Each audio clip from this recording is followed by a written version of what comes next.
Hey everybody, Dr. David Miller here, naturopathic doctor focused on digestive health as a means to overall health resilience. One thing I want to talk about today is superfoods. You'll hear a lot about superfoods and how wonderful they are.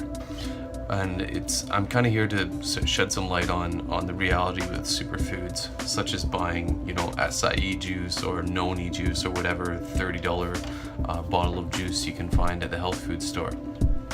So, first and foremost, it's not to say that these are bad foods at all. They're called superfoods mainly for the reason that they usually have really good nutrient density, or there's some nutrients of interest that are really appealing about the food.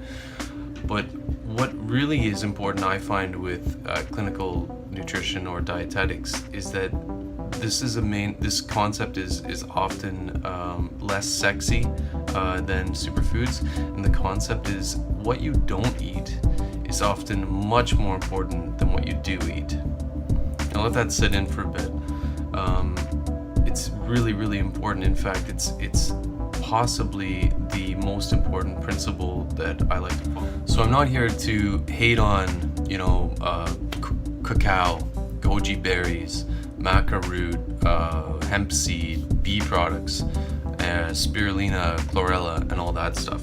I think it's great. In fact, I think I've used all of these myself at some point. That's not the point here. The point is if you're eating those expecting, wonderful health benefits, and you're still eating garbage, GMO wheat, gluten-containing products, just eating all the other, products that I find to be more critical to avoid, and then having superfoods as if that's some kind of nutritional math that works out. It doesn't. Those things that you're eating that you shouldn't eat are causing far more, dysregulation of your endocrine system, your neurological system, your immunological system, and these may manifest as physical or sometimes mental, emotional symptoms that can be exacerbated by eating the wrong foods because they're acting on these critical fundamental systems. So before you spend half your grocery budget on all these Brazilian Amazonian fruit juices, consider maybe just having some blueberries.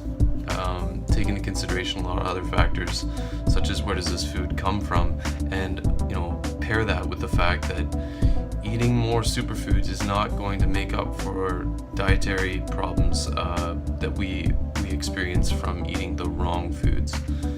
So if you're wondering what to do to find out what foods bother you specifically, and what triggered that neurological, immunological response in you, there's a couple of ways to go about it. I would recommend you reach out to your nearest naturopath or functional medicine doctor who works with food allergies and sensitivities and intolerances. Upon seeing them, they may have one of two common courses of action. One would be to do food allergy testing, IgG food allergy testing, and another course of action may be a form of an elimination diet. That would be the most likely course of action to figure out what foods specifically for you are a problem. And it's really hard to figure them out without doing one of those two ways. It's probably one of the more difficult things about dietetics to work out, because it's not linear and it's not based on how much of that food you eat. The reaction can be completely out of whack compared to the dietary infraction, if you will. So until next time, keep nourishing, keep moving, keep relaxing.